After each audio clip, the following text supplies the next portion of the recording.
Hello guys, welcome to career media once again. My name is Gulshan Jha. Friends, NEET PG 2024 की counselling जो delay हो रही है उसके पीछे का जो सबसे बड़ा रीजन है उसका सॉल्यूशन एनएमसी ने निकाल लिया है। और ये सॉल्यूशन एनएमसी जो है उन्होंने एक नोटिफिकेशन के थ्रू पब्लिश किया है। नो, सबसे बड़ी रीजन तो ये है नीट पीजी 2024 काउंसलिंग डिले होने की या अभी तक स्टार्ट नहीं होने की, वो ये कि स्टेट्स को बहुत ज़्यादा दिक्कतें आ रही है स्टेट कोटा रैंक बनाने में। और ये इस वजह से है कि इससे पहले 2023 तक, आई मीन 2023 तक स्टेट्स को एनबीए की तरफ से स्कोर्स प्रोवाइड किए जाते थे और उन स्कोर्स में स्टेट्स क्या करते थे कि incentive marks for in service candidate 10, 20, 30% incentive marks students को देती थी और उस बेसिस पे स्टेट कोटा की मेरिट बनती थी, स्टेट कोटा की रैंक बनती थी। बट क्योंकि इस बार स्कोर्स जो है वो एनबीए की तरफ से नहीं दी गई है स्टेट्स को, इस वजह से इंसेंटिव मार्क्स बन नहीं रही है, मेरिट लिस्ट प्रिपेयर नहीं हो पा रही और काउंसलिंग जो है इस वजह से भी काफी डिले हो रही है। और यही सबसे बड़ा रीजन है काउंसलिंग के अभी तक स्टार्ट नहीं होने का। तो इसका सॉल्यूशन एनएमसी ने क्या निकाला है, अभी आज ही एक नोटिफिकेशन उन्होंने पब्लिश किया जिसमें उन्होंने इन सभी जो प्रॉब्लम्स है उसका जिक्र करते हुए ये बताया कि क्योंकि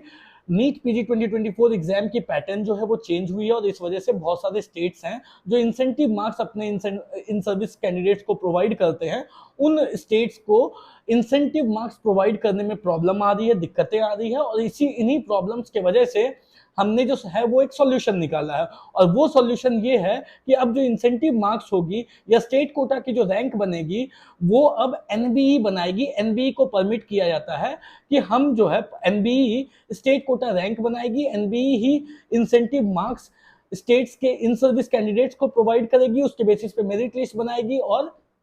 उसके बेसिस पे स्टेट कोटा रैंक बनाएगी और वो स्टेट्स को हैंड ओवर करेगी। दैट मीन्स कि अगेन गवर्नमेंट की तरफ से एक और चीज सामने आती है कि स्कोर जो गवर्नमेंट इससे पहले देने के मूड में बिल्कुल नहीं थी, इस नोटिस के अकॉर्डिंग भी अब स्कोर जो है वो गवर्नमेंट की तरफ से या एनबीई की तरफ से स्टूडेंट्स को या फिर स्टेट अथॉरिटीज को नहीं दी जाएगी, जिस वजह से जो प्रॉब्लम स्टेट कोटा काउंसलिंग को कंडक्ट कराने के लिए आ रही है वो है कि incentive marks in service candidates को देने वाली जो प्रॉब्लम है, उस प्रॉब्लम का सॉल्यूशन ये है कि अब वो काम भी एनबीई ही करेगी और इसके लिए एनएमसी की तरफ से उनको परमिशन दे दी गई है। तो ये जो है ये सबसे पहले तो इस नोटिस में एक मैसेज दिया गया है। दूसरी चीज क्या है कि काउंसलिंग डिले को भी लेकर के इस मैसेज में जिक्र किया गया, इस नोटिफिकेशन में जिक्र किया गया है। नाउ काउंसलिंग, ये एक और रीजन इन्होंने इसमें मेंशन किया है कि नीट पीजी 2024 की काउंसलिंग की डिले को रोकते हुए, काउंसलिंग डिले को रोकने के लिए भी हमको ये स्टेप जो है वो उठाना पड़ रहा है। तो इससे दो चीजें तो क्लियर हो जाती है कि गवर्नमेंट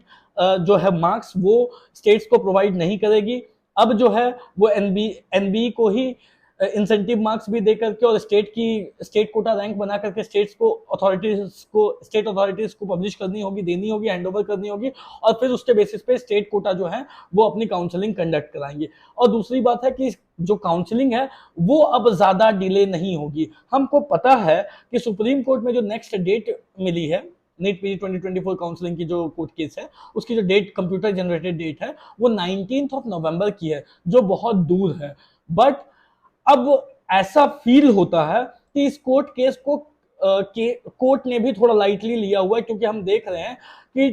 10 अगस्त के दिन ये कोर्ट केस की एडमिशन हुई थी और अब जो डेट है वो 19 नवंबर की है। तो सितंबर जी 10 सितंबर के दिन पब्लिश हुई थी, तो अक्टूबर नवंबर ऑलमोस्ट 2 महीने से ऊपर हो जाएंगे इस कोर्ट केस को। और कोर्ट भी इस केस को लेकर के जो है बहुत ज्यादा सीरियस दिखाई नहीं दे रही, ना ही गवर्नमेंट इस केस को लेकर के सीरियस दिखाई दे रही है। अब क्योंकि काउंसलिंग बहुत ज्यादा डिले हो रही है तो ऑब्वियसली ये हम सभी की डिमांड है कि काउंसलिंग को अब जल्द से जल्द स्टार्ट की जाए और स्टूडेंट्स को भी रेगुलर ट्वीट्स, ईमेल्स वगैरह भेजते रहने चाहिए, जिससे कि गवर्नमेंट के ऊपर एक प्रेशर बनते रहे कि काउंसलिंग को जल्द से जल्द स्टार्ट करनी चाहिए। सो काउंसलिंग की जहां तक कोर्ट केस की बात करें तो 19 तारीख को कोर्ट केस है, उसे पहले किया जाएगा या नहीं किया जाएगा ये तो एक अलग मुद्दा है। बट ये जरूर है कि इस नोटिस को देखते हुए ये एक इंडिकेशन जरूर है कि काउंसलिंग अब विद इन अ वीक मुझे लगता है कि स्टार्ट कर देनी चाहिए, दिवाली के जस्ट बाद 4 या 5 तक ऑलमोस्ट स्टार्ट हो जानी चाहिए, ऐसा मुझे लगता है, जो मुझे इस नोटिस से समझ में आता है। So that's all for today guys. कोई भी डाउट हो, क्वेरी हो तो दिए गए नंबर पे कॉल कर सकते हैं। बाकी कोई भी डेटा डिटेल्स चाहिए तो आप करियर मीडिया की वेबसाइट www.careermedia.ai पे विजिट करके ले सकते हैं। Thank you guys, thank you so much.